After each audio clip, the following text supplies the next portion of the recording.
ಪ್ರಾಚೀನ ಭಾರತದ ಇತಿಹಾಸದಲ್ಲಿ ಜ್ಞಾನ ಮತ್ತು ಚಾತುರ್ಯವೇ ಆಳ್ವಿಕೆ ನಡೆಸುತ್ತಿದ್ದ ಕಾಲವದು. ಆಗಲೇ ಉದಯಿಸಿದ್ದು ಒಬ್ಬ ಚತುರ ತೆನಾಲಿ ರಾಮ.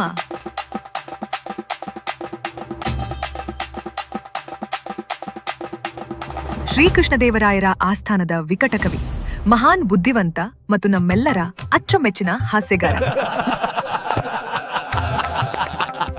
ನಮ್ಮ ಈ ಹೊಸ ಆನಿಮೇಟೆಡ್ ಸರಣಿಯಲ್ಲಿ ಅವರ ಮರೆಯಲಾಗದ ಸಾಹಸಗಾಥೆಗಳನ್ನು ನಿಮ್ಮ ಮುಂದೆ ತರುತ್ತಿದ್ದೇವೆ.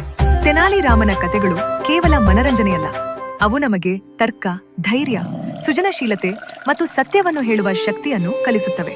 ಇಲ್ಲಿನ ಪ್ರತಿ ಸಂಚಿಕೆಯಲ್ಲೂ ನಗುವಿನ ಜೊತೆಗೆ ಒಂದು ಪಾಠವೂ ಇದೆ. ಬನ್ನಿ ನಮ್ಮ ಜೊತೆ ವಿಜಯನಗರ ಸಾಮ್ರಾಜ್ಯಕ್ಕೆ ಪಯಣ ಬೆಳೆಸಿ ರಾಜರು, ಪಂಡಿತರು ಮತ್ತು ಜನಸಾಮಾನ್ಯರ ನಡುವೆ ನಮ್ಮ ತೆನಾಲಿ ರಾಮ ಹೇಗೆ ಅಸಾಧ್ಯವಾದ ಸಮಸ್ಯೆಗಳನ್ನು ತನ್ನ ಚುರುಕು ಬುದ್ಧಿಯಿಂದ ಬಗೆಹರಿಸುತ್ತಾನೆ ನೋಡಿ.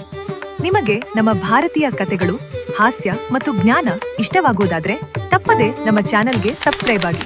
ಪ್ರತಿ ವಾರ ಹೊಸ ಸಂಚಿಕೆಗಳು, ನಗುವು ಮತ್ತು ಕಲಿಕೆಯ ಈ ಪ್ರಯಾಣ ಈಗ ಆರಂಭ.